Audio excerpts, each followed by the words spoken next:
Donc, on vient de finir les 3 jours de négociation avec la médiation de la mission de la CEDEAO. Donc, on les a rencontrés depuis le premier jour jusqu'à aujourd'hui. Les points discutés sont les suivants. Le premier point, à leur arrivée, avant toute discussion, la délégation a demandé à voir M. Ibrahim Boubacar Keïta pour voir dans quelles conditions c'est sécurisé, son état de santé et d'autres informations. De façon spontanée, on a accédé à leur requête, on s'est transporté sur le lieu de sécurisation, on a vu M. Ibrahim Boubacar Keïta et on les a laissés s'entretenir entre eux. Et M. Ibrahim Boubacar Keïta a dit clairement qu'il a démissionné sans contrainte et qu'il a compris que c'est en gros l'aspiration du peuple qui soit parti.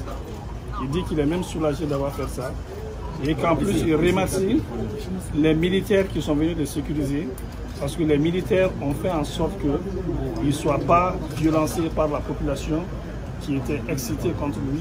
Il y a aussi une partie des jeunes militaires qui étaient excités. Il remercie les militaires qui sont venus pour le sécuriser.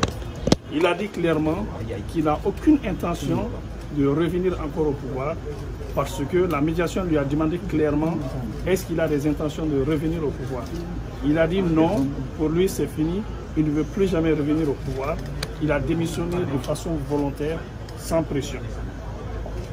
Ensuite, la CEDEAO a dit que comme ils ont constaté cet état de fait, on peut commencer les discussions proprement dit. L'autre point de discussion, c'était de demander que les conditions de sécurisation de M. Ibrahim Boubacar Keïta soient allégées et qu'il soit autorisé à aller se soigner parce qu'il doit faire des contrôles médicaux. Donc ce point de discussion a été accepté. Donc il peut être sécurisé dans un endroit de son choix et il pourra aller se soigner et revenir quand il veut. La CEDEAO a garanti son retour en cas de besoin, donc ça ne fait pas l'objet d'un problème. Le troisième point, c'est les conditions de sécurisation des autres qui sont à notre disposition pour des problèmes de sécurité. On a dit que l'état actuel de la situation nécessite qu'il soit sécurisé. On va voir un peu comment ça va évoluer la situation et leur axe va dépendre de la situation de sécurisation actuelle. En ce qui concerne la transition proprement dite, on a eu des échanges par rapport à la transition, à l'équipe de transition, au président de transition, au gouvernement. Chacun a donné son idée de la transition. Les représentants de la CEDEAO ont parlé de leur compréhension de la transition. Déjà dans la mesure où M. Ibrahim Boubacar Keïta a démissionné et qu'il a dit clairement son intention de ne plus revenir au pouvoir, donc forcément il faut mettre en place une équipe de transition.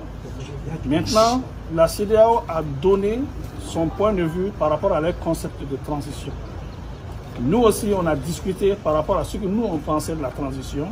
Il y a eu des discussions de part et d'autre, sachant qu'à ce stade, rien n'est arrêté, rien n'est décidé et que nous, à notre niveau, l'architecture finale de la transition sera discutée et définie entre nous. On a exigé, au regard des efforts qui ont été faits, qu'ils voient aussi comment lever les sanctions. Parce que tout ce qui nous anime, nous, c'est vraiment que le peuple ne souffre pas. Les sanctions, c'est un problème pour nous. C'est le peuple qui va beaucoup plus souffrir pour les sanctions. Et voilà pourquoi on a essayé de faire des compromis. Parce que si on ne fait pas de compromis, les sanctions ne seront pas levées. Et les sanctions, ce n'est bon pour personne. Et c'est surtout le peuple qui va souffrir.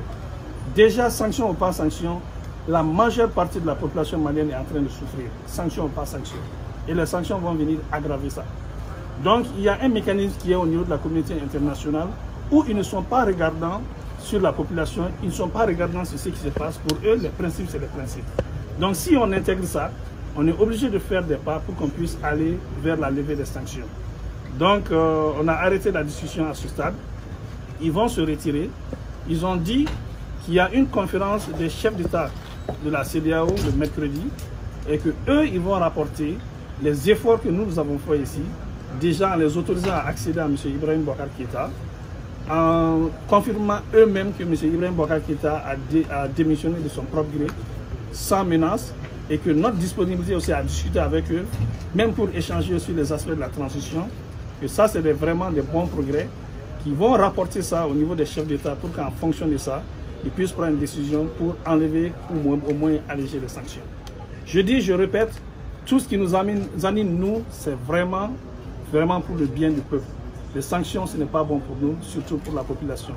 En ce qui concerne la transition, je le dis clairement, à ce stade, rien n'est arrêté, rien n'est décidé. On a donné chacun nos points de vue par rapport à ce qui peut être la transition ou pas. La décision finale de l'architecture de la transition, de tout ce qui va être fait, ça va être entre nous Maliens ici. Je vous remercie et bonne journée.